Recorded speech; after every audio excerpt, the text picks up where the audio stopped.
South Korean investigators have arrested impeached President Yoon Suk Yeol. The arrest comes amid allegations of insurrection linked to his controversial martial law declaration on the 3rd of December last year.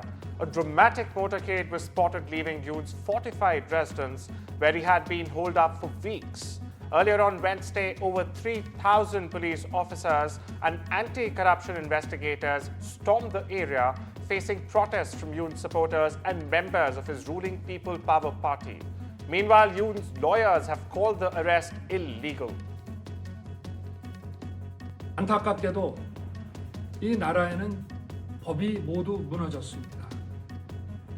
수사권이 없는 기관에 영장이 발부되고 또 영장 심사권이 없는 법원이 체포영장과 압수수색 영장을 발부하는 것을 보면서, 그리고 수사기관이 거짓 공문서를 발부해서 국민들을 기만하는 이런 불법이 자행되고 무효인 영장에 의해서 절차를 강압적으로 진행하는 것을 보고 정말 개탄스럽지 않을 수 없습니다. After months of back and forth and several rounds of failed talks, mediator Qatar has revealed that Israel and Hamas are at their closest point yet to a ceasefire and hostage release deal. Now, reports indicate that Hamas had accepted a draft agreement for a ceasefire in the Gaza Strip and the release of dozens of hostages. Officials have expressed mounting optimism that a deal could be reached ahead of the January 20th inauguration of US President-elect Donald Trump, whose West Asia envoy has joined the negotiations. However, back home, Netanyahu faces an uphill task. This as Israeli far-right police minister Itamar Ben-Gvir threatened to quit his government if he agrees to a Gaza ceasefire and hostage release deal. Listen in. I believe we will get a ceasefire. And whether we get there in the remaining days of our administration or after January 20th, I believe the deal will follow closely the terms of the agreement that President Biden put forward last May and our administration rallied the world behind. We believe that the Palestinian Authority should invite international partners to help establish and run an interim administration with responsibility for key civil sectors in Gaza like banking, water, energy, health, civil coordination with Israel. The international community would provide funding, technical support, and oversight. The interim administration would include Palestinians from Gaza and representatives from the PA, selected following meaningful consultation with communities in Gaza, and would hand over complete responsibility to a fully reformed PA administration. Tulip Siddique has resigned from her position as a minister in the Keir Starmer Labour government. This comes after weeks of headlines linking her to financial benefits from her family's political connections. Now, Siddique, who served as the economic secretary to the Treasury and City Minister, faced accusations of corruption. These charges were notably pushed by figures like Mohammad Yunus in Dhaka, who used her resignation to target her aunt's government. Reports highlighted Siddique's ties to Bangladeshi businessmen, alleging they gifted her properties in an attempt to gain favor with Hasina's government.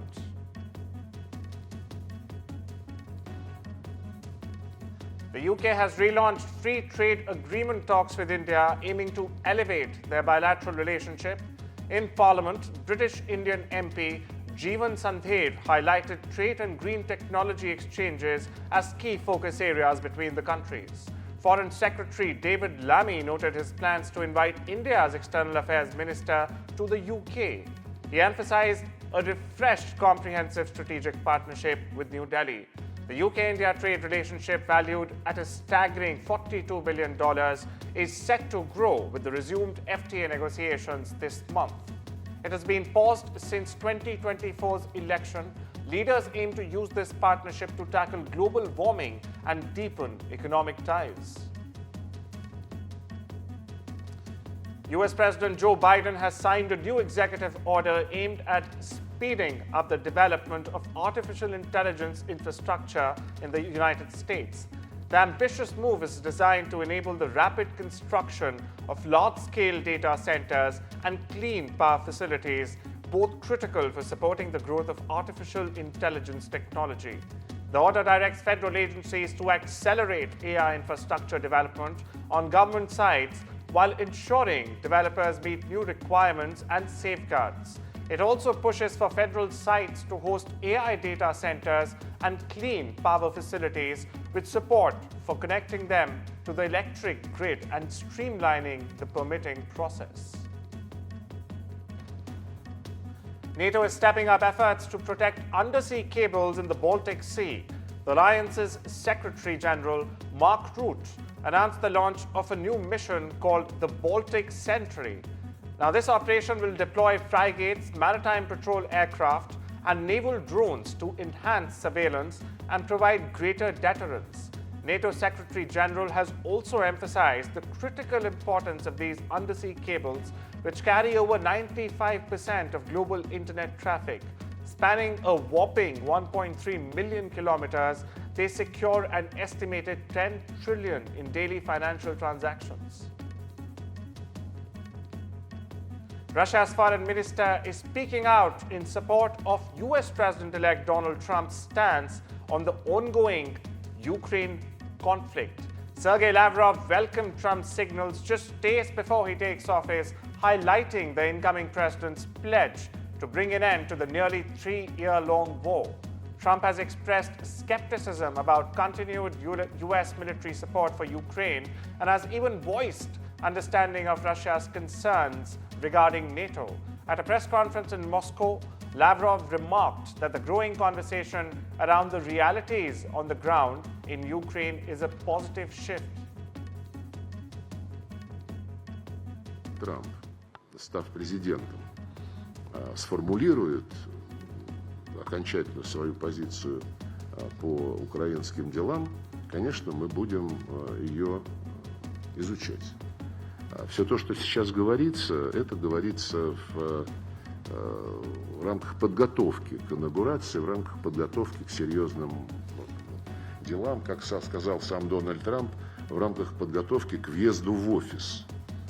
Он понимает, что сначала нужно заселиться в овальный кабинет. The Princess of Wales has revealed she is in remission from cancer after making an emotional return to the hospital where she received treatment. In a message posted on social media, Catherine spoke of her relief and said she remained focused on recovery.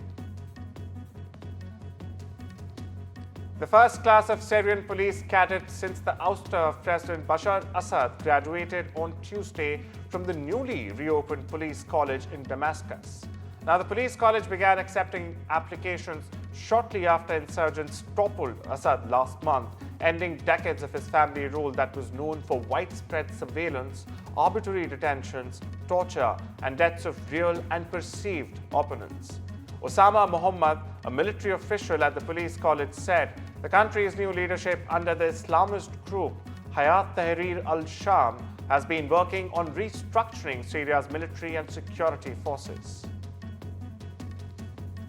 US Secretary of State Antony Blinken and Armenian Foreign Minister Ararat Mirzoyan signed a Strategic Partnership Commission charter on Tuesday. Now, the charter sets forth a framework for economic and security cooperation, strengthening democracy, justice, and inclusion, and increasing people-to-people exchanges. Listen in. Marks a significant milestone in the relationship between the United States and Armenia. We're establishing our U.S.-Armenia Strategic Partnership Commission. This commission gives us a framework to expand our bilateral cooperation in a number of key areas. Economic matters, security and defense, democracy, justice, inclusion, and people-to-people exchanges. Each of these is a shared interest that forms the bedrock of our relationship and our partnership. As Haitis continues to struggle with a surge in gang violence, the government on Tuesday swore in Mario Andresol as the new State Secretary of Public Security. Now, Andresol, who served as director of Haiti's national policy nearly 20 years ago, has pledged to crack down on gangs and crime, including weapons and drugs trafficking. Joining Andresol was Haitian Prime Minister Alex Filzame, who said he was taking responsibility for placing quote-unquote, the right people in the right places to protect Haitians and provide security. 9 individuals have been charged with looting in the Los Angeles area, including a group that stole an Emmy Award from an evacuated home. In another case, a pair took over $200,000 worth of goods from a wealthy neighborhood. Meanwhile, 3 people were arrested for arson after attempting to set fires outside disaster zones. Authorities also report rising incidents of price gouging for hotels, rentals, and medical supplies, as well as scams soliciting donations for fake relief efforts.